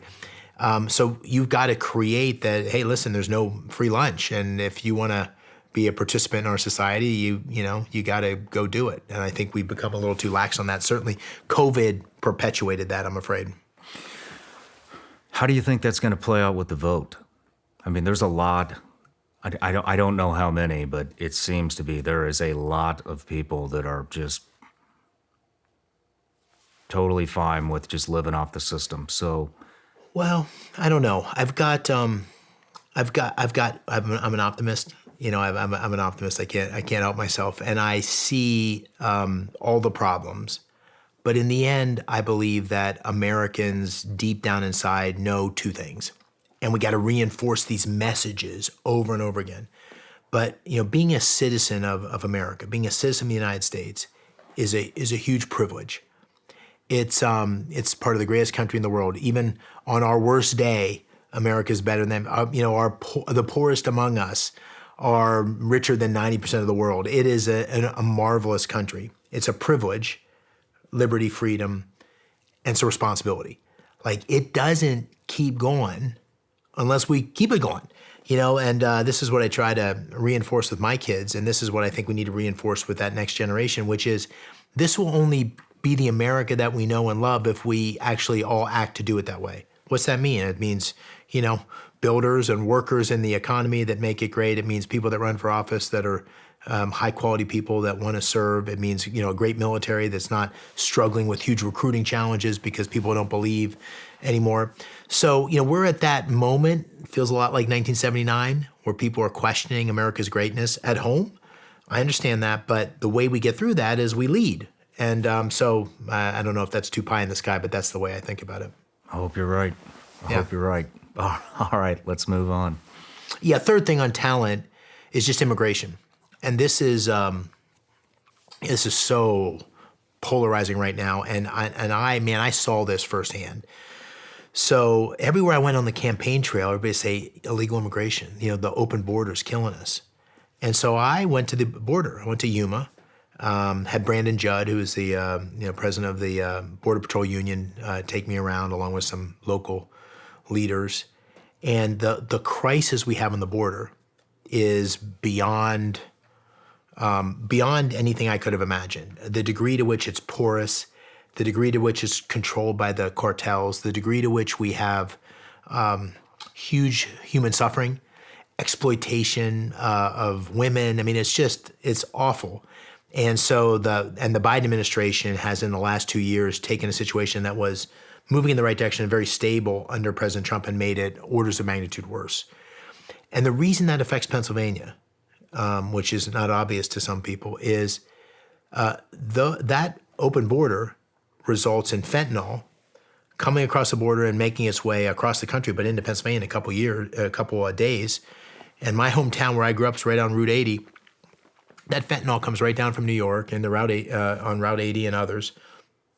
We had 5,000 fentanyl deaths in Pennsylvania last year, 100,000 nationally. I mean, this is a crisis. That's not talking about other people that are addicted, rehabilitation. This is a national crisis that's perpetuated in part by the border. There's also the illegals coming into different parts of Pennsylvania, and there's the crime in the city of Philadelphia. But the fentanyl crisis is a particular consequence of this. So you can't start an immigration conversation without starting with that. It's a huge thing. I think the Biden administration has been irresponsible on it, and it needs to be fixed.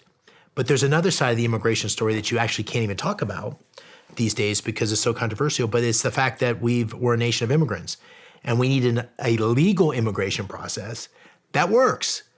We can't stop having a legal immigration process. My wife is a legal immigrant.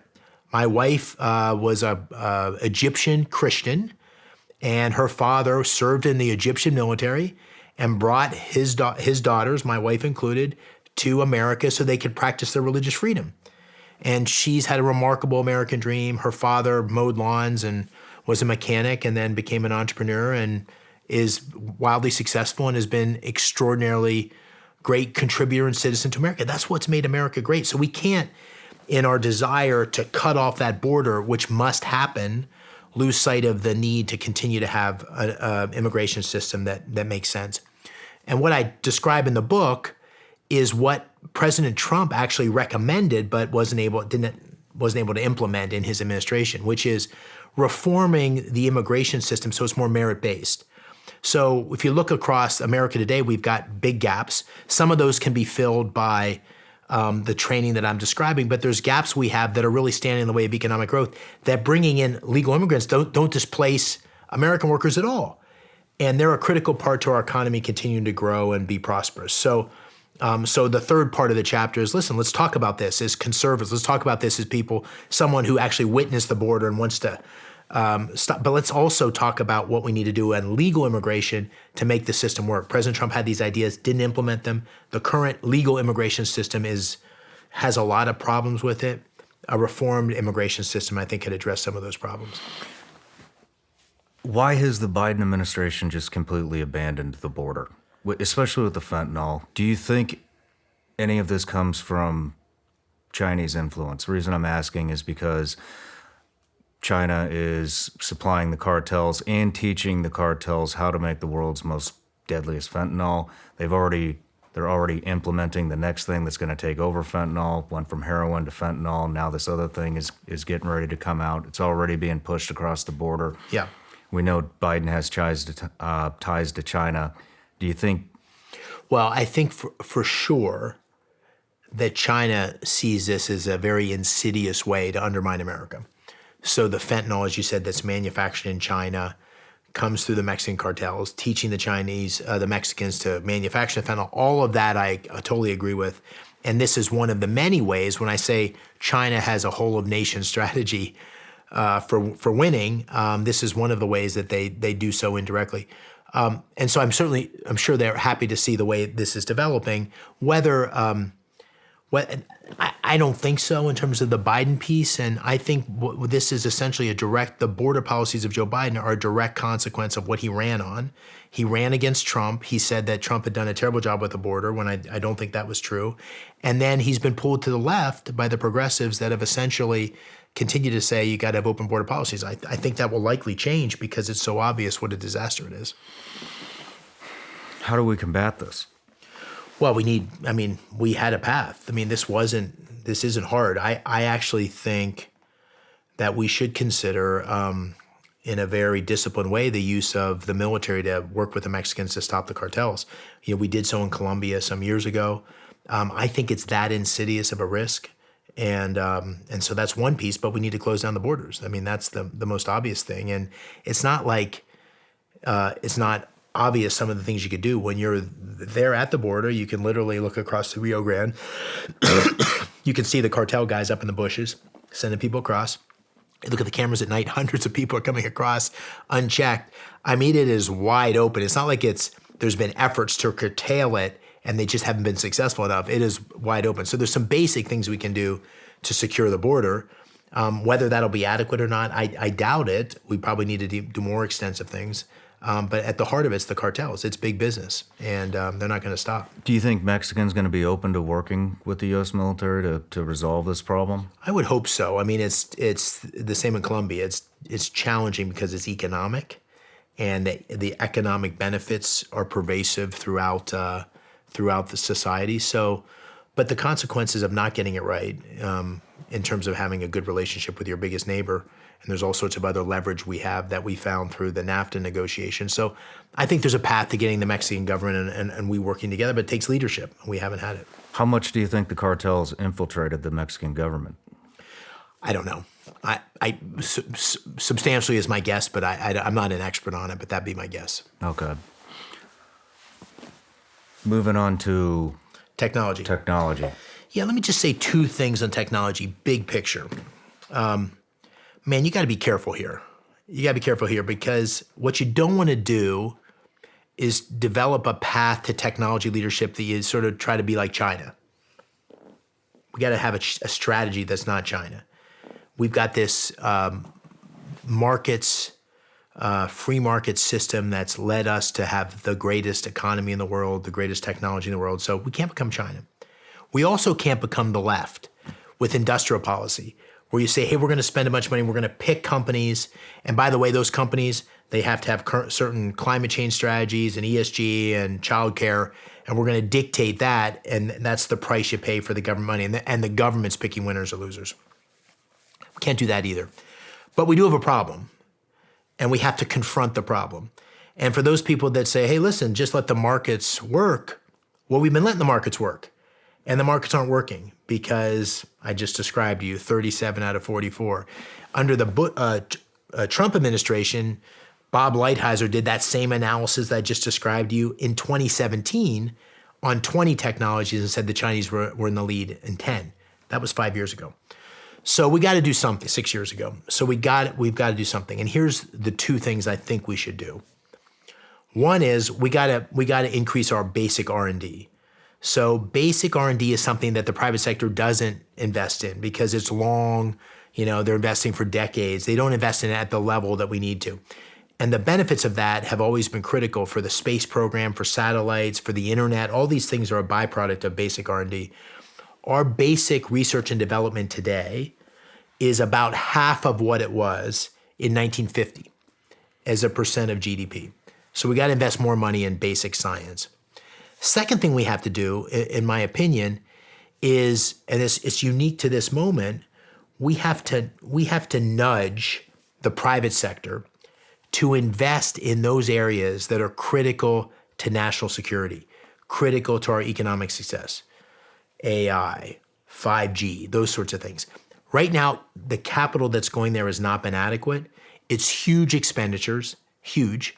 We're fighting against subsidies that are coming from other parts of the world, and the Chinese in particular, and we're losing. And so what I propose in the book is a way to ensure that private sector capital is moving towards the sectors that matter most, not the companies. I don't want the government picking companies. And I essentially argue for three things.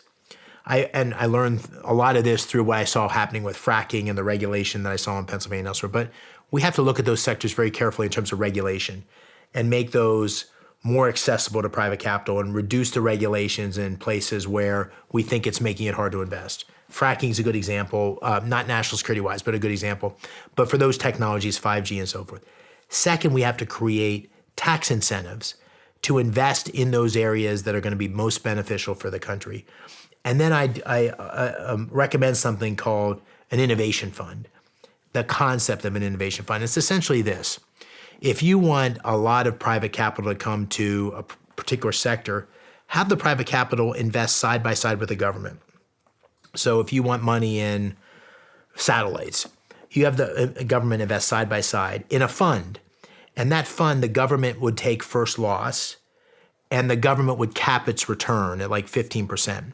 And so if you're a private investor, you're saying, well, I look at satellite and it's so overwhelmingly, or I look at artificial intelligence, it's so overwhelming, but that government side-by-side partnership makes the likely return a little higher and minimizes the risk.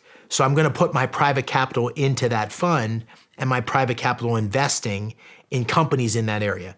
And that concept, which isn't what China does, and it's not what the left is describing, but it's also not laissez-faire. It's also not hands-off.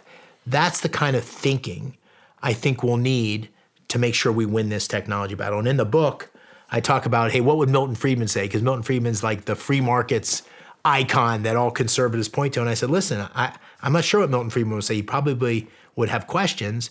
But my question to Milton Friedman, hey, we're losing. We're losing, man. So what's your solution? This is the way that I think we can rely on that which makes America economy the best, which is the risk, the reward, the free capital, the allocation, the market forces, but also nudge it in a way that's going to keep America safe. I believe you said there was 41 sectors of technology. What in that report I was describing, this is just one report, but it was the Australian think tank. They identified 44 and said China was in the lead in 37. What would be the top 5 you think we need to invest in? Well, certainly semiconductors is a huge area because semiconductors are what drives a lot of the economy, and we're completely dependent on suppliers outside the United States for semiconductors. That's a disastrous situation. The Trump administration tried to start turning the wheel on that. The Trump administration, the Biden administration passed the CHIPS Act. The CHIPS Act didn't have enough money, but more than that, the CHIPS Act now has started to bring all this social policy on top of it, which is exactly what the big fear is. But semiconductors is one for sure. Artificial intelligence is one for sure. You're seeing the power of artificial intelligence and chatbot, the power and the risk, the threat. I mean, it's scary. Certainly quantum science, which allows for all sorts of developments in other areas. I think probably life sciences. There's huge genetic steps being taken that have huge implications for national security for the economy. Maybe satellites, I don't know. But there's 5 or 6 big ones that have huge opportunity. Do you have any insight on how far behind we are in the AI race? I really don't. I mean, first of all, it's it's very hard to decipher, and then you see a breakthrough like chatbot, and that gives you for me, it gives me 2 reactions at the same time. Wow, like mesmerizing, like what the power of that thing could be, and whoa, scary. Mm-hmm. What that might do at home, but also in the hands of somebody else. And I was speaking, a couple of weeks ago with the CEO of Microsoft. I saw him at something, and we're friends. And I said, tell me about this. Like, what do you think? And he said, it's the most significant development in technology since the personal computer. Oh, wow. He said, this is huge. And it's going to have enormous consequences, some of which we don't even begin to know yet. So that's good consequences or bad consequences? Well, I think it could be both. Yeah, could be both. Do you have any, can you give us some insight on any of those consequences? Well, one of the things that it certainly is doing is it's just like the personal computer was and the internet was. It could be highly disruptive to businesses because if you think about, businesses that require people to write things or people that require people to, process data or things like that, this has an ability to replace all that in a nanosecond. So I imagine as it becomes more mainstream, it could result in very significant disruption in some industries, elimination of jobs. Now, it may create other opportunities and jobs on the other side. It's a little too early to tell, but at a minimum, this is creating a huge pressure on business models that are hugely, or opportunity, depending how you look at it, on business models that are highly dependent on human processing. They could recreate this entire interview and have you saying something completely different. Yes, that's the scary. So your capacity to take all the information and present something that would be credible as the words or ideas of others, when in fact they weren't, is very plausible. I mean, there's 2 scary things about it. One scary thing is they could do that and present an interview that's not far from this. That's one scary thing. Another scary thing is they might present an interview that seems very credible, that's completely different than this. And there lies the problem, because one of the things that I found on the campaign trail, I'm sure you find it with your listeners and your interviewees, people have lost trust. They've lost trust in their leaders. They've lost trust in the church. They've lost trust in the military. They've lost trust in business leaders. They've lost trust in government. The trust levels are, 15, 20%. Schools, they've lost trust in schools. They've lost trust in the media. They've lost trust in the accuracy of the information they receive. And this, if used poorly, could just reinforce that. I mean, who am I really talking to? What is really being said? Is it actually? And so you start to think about like an existential question. How does a society run if nobody trusts anything? Right? That's the worry I have, and finding leaders that can give people faith, are forthright, can lead through this, deal with these complexities. It's not easy. It's not easy. It's this AI stuff scares the hell out of me. I mean, for anybody that's not putting this together, they could replicate the president of the United States and have him saying something completely different that looks 100% real. Yeah. And yeah. Yeah, and that's, by the way, well, we'll get to that in my third part of the book we talk about, but part of that is the inaccuracies and the lack of trust in social media in particular. And that's a big thrust, but the absence of privacy on our information combined with the pervasiveness of a social media narrative that's often completely inaccurate and misleading, that's feeding the mistrust. Yeah. Yeah. Do we have anything else to cover on technology? I think we hit it, man. All right, let's move on to data. Yeah, so data, listen, I'm trying to get my head around these concepts in a way that I really understand them, but can also explain them. And I don't want to present myself as an expert. But as I said earlier in the interview, innovation is a byproduct of data. National security is a byproduct of data. Data is a superpower. Data is one of the defining things for who wins and loses the next decades of leadership in the world. And China has a plan for data. China is very purposeful about data. And because China is an authoritarian country, it has much more control of data. And my big point in this chapter is we don't have a data plan. We don't have a strategy for dealing with data. What kind of data are we talking about here? All data. I mean, if you think about, as an example, one of the reasons that the United States responded as incredibly quickly as it did to deal with COVID, you got to give, I think, President Trump appropriate credit for that warp speed, was because the pharmaceutical companies shared data.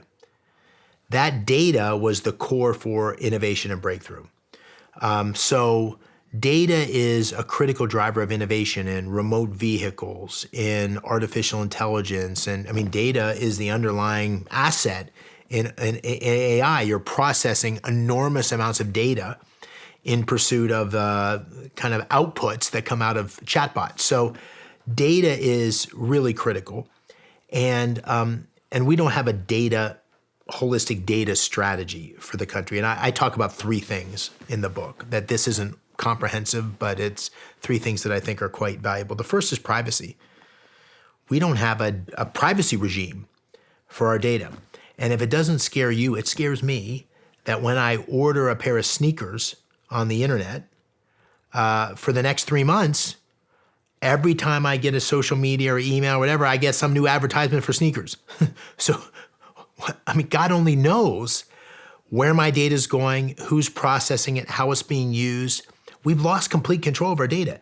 And I mean, there's the thing at the end, you sign and click, who knows who gets what. We are all vulnerable to our data floating out there in incredible ways. So we have no model for protecting privacy appropriately. And it's very decentralized and inadequate. And it puts us all at risk. And credit card theft and all these things are going up dramatically. Identity theft, all this stuff, because we don't have privacy on data. And at the same time, our individual data is growing exponentially. The amount of data around you is hundreds, maybe thousands of times what it was a year ago. Because look how much more you're engaging in ways that your digital footprint's growing. That's one thing. Second thing is we've got this pervasive social media environment. I've been going through, it's interesting to me. I'm old school. I like newspapers, so when I get on an airplane, I like to pick up a newspaper and read it on the airplane. I'm a dinosaur this way. They don't sell newspapers anymore. Yeah. You can't buy newspapers. Everything is online, and most people get their news from non-traditional news sources. They get their information from social media. And the big tech firms are the purveyors of this social media landscape, which is the opposite of a marketplace of ideas. It's not, hey, you pick and you decide. It's an entire narrative that's, for the most part, very left-leaning and progressive, which is shaping our understanding, or most Americans' understanding of the world, what's going on, the issues. And you just have to pick a couple examples to see that. And the Wuhan lab is the most obvious one, where it seems just common sense that if a virus was started in Wuhan and which everybody acknowledged, and there's a lab in Wuhan that does all sorts of experimentation around such viruses, that there's probably a connection between those two things. Not 100% sure. It doesn't mean the Chinese even tried to do it. I'm not even arguing for the intent. It just seems like that connection is highly likely and obvious. And yet for years, we've been sold a narrative that anyone who says that's being a conspiracy theorist and all this stuff. And now we just find out very recently, no, there's been a lot of serious people in the intelligence community and elsewhere that have been thinking that for a long time. That's a perfect example of why people have lost trust in what information they receive. And so we need to do something about that. We need to create some sort of obligation, some sort of accountability for social media to play a role as a marketplace of ideas where it's actually not a one-sided narrative. One way to do that is to create liability associated with what social media companies produce. Right now, they can basically produce anything. They're not liable. And so there's a whole set of things that we need to think about to rein in big tech, because they're playing a role with social media that I think is very counter to America's interest. There's also, just as an aside, something that really pisses me off, but it's an example of, I think, the problem, is that, when we won the Cold War, the 50s, 60s, 70s, 80s, one of the things that made America successful was our big industry, particularly our technology firms, cooperated with the US government and the Pentagon because we were in pursuit of something together, which was America's security. That doesn't happen anymore. Project Maven, Google wouldn't have their workers, their developers wouldn't work with the Pentagon. None of the big tech firms work with the Pentagon with the exception of Microsoft to some degree. That's a huge problem. Mm-hmm. And so with an opportunity to be a US company and benefit all the ways that comes with that window of security and well-being that's being an American company, no, you got to do your part. So that's the second piece that I argue. I'll say the third piece, and then whatever thoughts you have. The third piece is, we're not in this alone. We've got great allies that we share everything with: intelligence, defense spending. The Five Eye countries, where we have the most trusted circle of intel. We get their intel, they get ours. We should have a data strategy that's consistent with them, because the more data you have, the more of a benefit it is. So countries like Australia, countries like the UK, where we've got these deep integrated partnerships, we should think about how to have data regime that goes head to head with China and puts us in a really strong position. And this is one of the areas that the next generation, hopefully 2024 and beyond, is going to have a dedicated strategy. We don't have that now. Interesting. I don't have any questions with technology. So let's take a break, and when we come back, we'll hit the next chapter. One of my biggest challenges in 2023 as an entrepreneur has been finding the right person for the job and making my company stand out amongst all the other companies in this extremely competitive job market. Now, how can you do that? You might want to try ZipRecruiter. ZipRecruiter helps you stand out. You can try it for free right now. It's ZipRecruiter.com/SRS. Now let's talk a little bit about how ZipRecruiter is going to help you stand out amongst everybody else in the job market. ZipRecruiter's technology is going to send you good, quality candidates for your job that you can send a personal invite to your top choices to make an impact. Also, ZipRecruiter makes it easy for candidates to apply to your job. Instead of filling out a lengthy application, they can just apply with a single click of the mouse. Get your job noticed by the best and brightest candidates with ZipRecruiter. 4 out of 5 employers who post on ZipRecruiter get a quality candidate within the first day. See for yourself. Go to this exclusive web address, try ZipRecruiter for free. It's ZipRecruiter.com/SRS.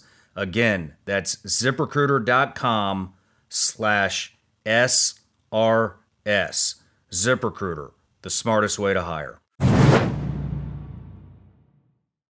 I want to give a big thank you out right now to all the Vigilance Elite patrons out there that are watching the show right now. Just want to say thank you guys. You are our top supporters and you're what makes this show actually happen. If you're not on Vigilance Elite Patreon, I want to tell you a little bit about what's going on in there. So, We do a little bit of everything. There's plenty of behind the scenes content from the actual Shawn Ryan show. On top of that, basically what I do is I take a lot of the questions that I get from you guys or the patrons, and then I turn them into videos. So right now, there's a lot of concern about self-defense, home defense, crimes on the rise all throughout the country, actually all throughout the world.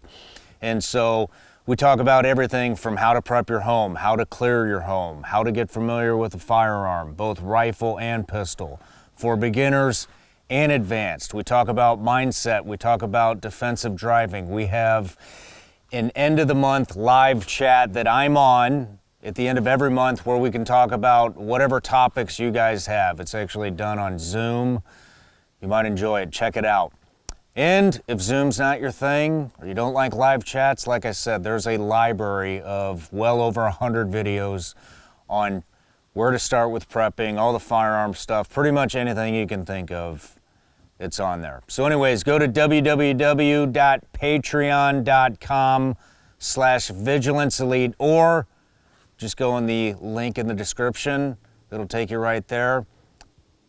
And if you don't want to, and you just want to continue to watch the show, that's fine too. I appreciate it either way. Love you all. Let's get back to the show. Thank you. All right, David, here we go. The final segment. All right, home stretch. So, leading renewal.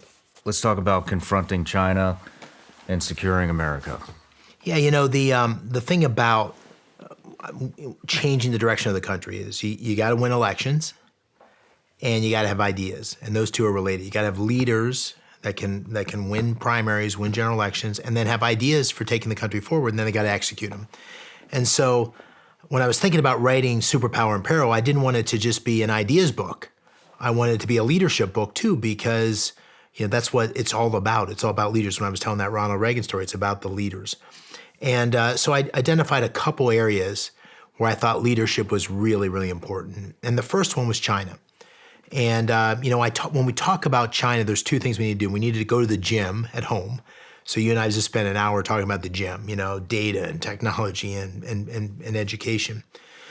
But you also need to confront China and have a strategy for how we deal with China. And we need leaders who know how to do that. And so I talk about my background in China. I went to China after I left the military for the first time in 1992.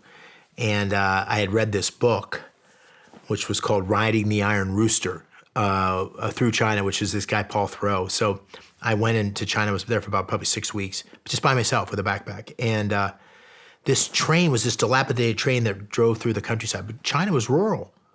And I went to Beijing, and there was, a handful of skyscrapers. I went running in the gardens in Shanghai. There was no Caucasian people. Everybody was doing Tai Chi, and who is this crazy guy? There was 2 currencies, a local one and one for tourists. I mean, it was just a country from the almost left behind. And then I went back 16 years later as a government official, and it was just full of skyscrapers, a 10-lane highway to the downtown of Beijing. And China was going through this incredible transformation, which sadly went off course and became increasingly a threat to American interest. And I saw that early on in the government. I was in the Commerce Department in 2005, and I was in charge of technology exports, and there was all sorts of pressure from the Chinese to export certain technologies. They came and talked to President Bush about the job I was doing because they said I was being too restrictive. I wrote a bunch of speeches and op-eds. But what's happened since then is even far worse than anybody would have imagined, because China has stolen all the technology, built its own indigenous capability. It's not been reciprocal on trade. So the deal was initially, the initial vision was, hey, we'll give access to U.S. markets, you give access to China's markets. That never happened. And China took increasingly the interests of China and the U.S. diverged. And then President Xi came in and went like that. Because President Xi had a view of the world which was very counter to the United States. China's rightful place was on top, displacing America as the superpower. And all that bad behavior that I'm describing got much, much worse under President Xi. And President Xi really created the techno-authoritarian model that we've described. And unfortunately, what's happened over the last decade or so is our policymakers have been sleepwalking. Sleepwalking through this. They missed it. Republicans and Democrats alike missed it. They missed the growing risk of China.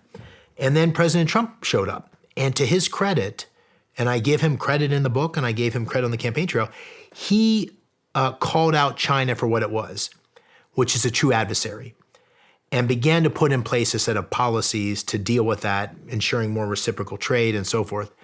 And what I'm arguing for is a much more comprehensive strategy, a whole of nation strategy to address China. And China has a plan, and we don't have a plan. And so that strategy has 4 parts. The first part is to decouple from China strategically. And you talked about, you mentioned this earlier, I mentioned it earlier, but during COVID, we discovered that we were dependent on China for our supply chains for pharmaceuticals. Shocking. I didn't know that. I honestly didn't know that. I didn't know that 90% of the semiconductors are manufactured 90 miles from mainland China. We have put ourselves in a position of huge vulnerability. So we need to very consciously bring those industries home that are critical to America's security, critical to our future. And that's what I mean by strategic decoupling. Let's identify those key sectors, satellites or AI, whatever it is, and let's make sure we've got the capability here at home. We can't be dependent on China. That's the first thing. Second thing is we got to hold China accountable. We call balls and strikes on the bad behavior, the human rights abuses in China. We're not going to go into China and fix their system for human rights. I'm not saying that, but we need to call it out for what it is. I mean, President Biden did a lot to call out what was going on in Saudi Arabia. There's millions of Uyghurs killed out in China, and there's no voice. But we also have to hold them accountable for COVID. The fact that the COVID virus became such a burden on the world, the United States, the millions of lives lost, the trillions of dollars, with zero cooperation or transparency from China. And again, I'm not saying it was intentional to start COVID. I don't know, but we don't know because they haven't actually dealt with it in a transparent way. So that's the second thing. How would we hold them accountable? Well, it could be sanctions. It could be a whole, if nothing else, you start by every time you talk about China, you start with that. Like literally just saying, hey, to the world, are you kidding me? Like, why are you letting this bad behavior persist? That's been nowhere. President Biden has said nothing on that. And then there's all sorts of economic tools that we could use to say, hey, we're not going to do this unless you do that. But because we haven't even called it out as bad behavior, it's very difficult to get that momentum now. But that's what we need to do. The third thing is involving investment. So you made the point that I ran an investment firm. My view on China has only gotten more incrementally worried as the situation's evolved, but I just want to put it in context. So I ran an investment firm that's one of the biggest in the world. We had 2% of our business in China, investing in broader markets. And if you go to most Americans today, 30% of the items in their homes are manufactured in China. So our economies are very integrated. So when people say we need to stop all economic activity with China today, I'm not sure they totally understand what they're saying because not only do we have that huge amount of trade, but then the trade goes through other countries. So we sell things to the Netherlands that they then finish manufacturing and send it to China. So our economies are very integrated. What we need to do on that strategic decoupling is make sure, first and foremost, we're not dependent on China for anything that matters. And then the second thing we need to do in investment is we need to create a process for ensuring nobody is investing in China, no company is investing in China in a way that supports the Chinese military or the Communist Party. And today, we have investors in the Silicon Valley that are investing in artificial intelligence companies in China that are working with the PLA. So that is completely unacceptable. So when we talk about investment in China and investment from China, the most important thing I would start with, and it's not happening today. So all the talk and the rhetoric, these things aren't happening, is I would strategically decouple in the way I described, and I would put an investment review process in place. And the thing you would at least do then is you would stop being dependent on China for things that matter, and you would stop helping China in things that matter. And that would be a huge step forward. And then we can begin to think about how we untangle our economies further as we move forward. And I felt this on the campaign trail because I'd go into some manufacturers and they go, China killed me, like the outsourcing and all that stuff killed me to China. And then I go in the next one and there'd be like a Harley Davidson supplier and they'd say, hey man, China's our biggest market. We're sending Harley Davidsons to China. So as someone who's been an economic guy, who's run a couple companies and been in the military, my basic view is let's start with we can't do anything with China that's going to sacrifice our security. And then once we get that done, let's talk about what the next phase is. All the time holding China to a very high standard. What do you think the repercussions are going to be from China if this comes to fruition? I mean, they're involved in so many different aspects. The thing that really bothers me the most, I think, is our energy. There's this huge green energy initiative. Who's going to manufacture all of that? Yeah. China. Who's got all the lithium mines?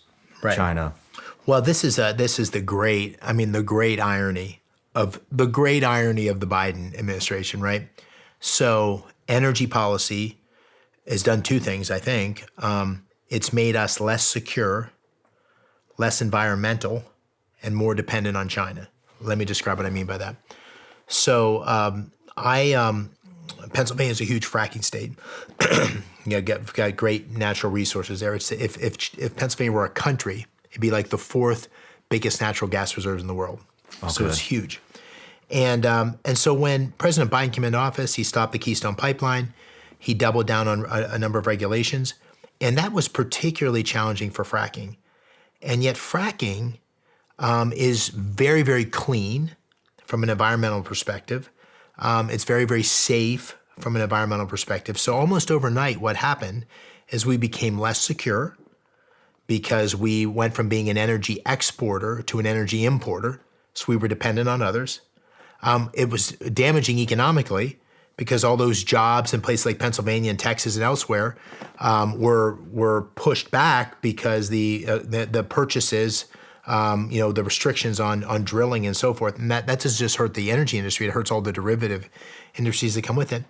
And so we're less economically viable, we're less secure, and it's worse for the environment because what happens when we're not bringing out natural gas and exporting it, we're importing much dirtier sources of fossil fuel from Nigeria or Saudi Arabia or elsewhere.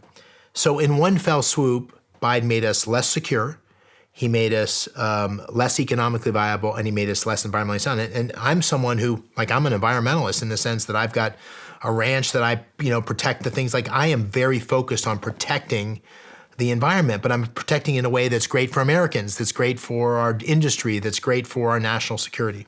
So that's the first thing. The second thing is all this spending in the infrastructure bill, in the Inflation Reduction Act, and even in the CHIPS Act to some degree, but mostly those first two, is pushing the green technology on and imposing it really on our economy as part of this transition.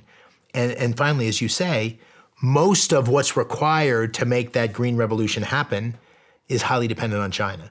So we're making our economy more dependent on China rather than building the indigenous capability at home. So do we go back to fossil fuels, or do you think we need to start looking at nuclear energy? I definitely think we should start looking at nuclear energy. Westinghouse is in Pennsylvania, and absolutely there's a next generation nuclear capability that has huge possibilities. The fossil fuel energy capabilities we have with natural gas is far cleaner than it's ever been in history, and there's carbon sequestration, lots of other things. So there's lots of ways that we can continue to take advantage of fossil fuels in a much more carbon-friendly, cleaner way. Build out nuclear is a real possibility. And listen, I'm not opposed to alternate fuels. I'm not opposed to the alternative industry. I'm opposed to being more dependent on China, and I'm opposed to a subsidy process that totally, undermines the market. And that's what's happening in this push for clean energy.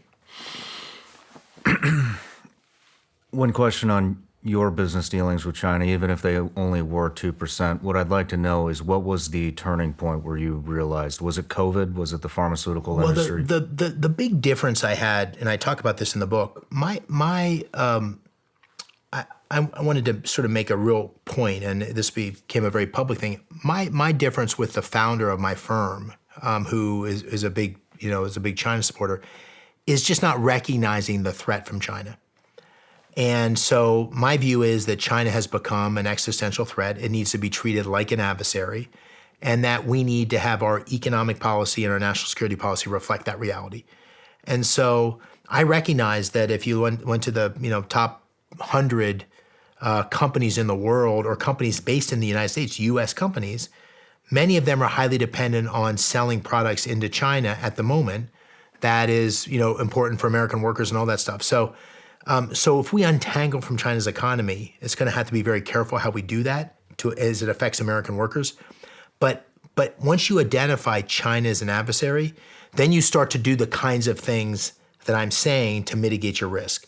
And that's the point I try to make in the book, and that's how I reconcile all of it, which is to say what's become more and more clear over time is China's an adversary. And that was maybe more obvious sooner than people saw it, but it's certainly obvious after President Xi, and yet our country's not responding in a comprehensive way. I know your time's limited and we're pushing the envelope here. My last question for you is, are you going to run for office? I'm thinking hard about it. So, I basically decided I was probably never going to run for office when I became CEO of Bridgewater. And, I had always been deeply involved in Pennsylvania. I'm 57. I spent 35 of my years in Pennsylvania. I've got a farm there. I've got my friends there. My mom and dad are there. So I'm deeply committed to Pennsylvania. But when the seat opened up, and people approached me to run for it, and it's probably not the right time for me. But then Afghanistan, as I said, just grabbed me. And the direction of the country grabbed me and said, man, if people who have been blessed by all that America has don't run, who's going to run? You don't want the people running who have no other alternatives, right? You want people to run who have had great experience and the benefit of everything America has to offer. And I feel like a lucky guy. So that's why I ran the first time. And I put everything I had into it. We ran a great race. Whenever you lose by 900 votes, there was 1.4 million votes cast. We lost by 900. Man. Whenever you lose a election that close, it's not like the next day you say, oh, the motivation for running went away. It hasn't. I certainly want to serve. I want to find a way to contribute. I feel like people need to step up now. I feel like I want to step up. Whether running for the Senate in 24 is the way to do it or not, we haven't decided yet. We're thinking about it, praying about it. It's a big thing for families to do it. It's not for the faint of heart. People ask me, what's it like? And I said, have you ever watched the movie Gladiator? And I said, yeah. Okay, so imagine that. You're in the arena. People are in there throwing, beer cans from the stands, people cheering for you, people throwing stuff at you. And you got your sword, you're in there by yourself, it's just you. And then all of a sudden the trap door comes up and there's the tiger. So you kill the tiger, and then next thing you know, there's the chariot. And you're just in the arena. And, it's a real privilege to do it, but it's a big thing for a family. So we're thinking hard about it, but we haven't decided. Which way are you leaning? I haven't decided, honestly. I mean, I would tell you if I had. My thought was that this book was a great way to crystallize where I think the country needs to go, and a great way to get out there and talk about it in Pennsylvania, talk about it, nationally. And I thought that process would give me some data, give me a sense of whether it was resonating, give me a sense of whether I felt like I had something more to offer here. So, but I'll call you when I know. All right. Well, I hope you do. Thank you. I just want to say thank you for coming. It was an honor to be able to meet you and interview you and dig into your thoughts. And I hope to see you again. My pleasure. Thanks for having me. Great, Cheers. Great opportunity.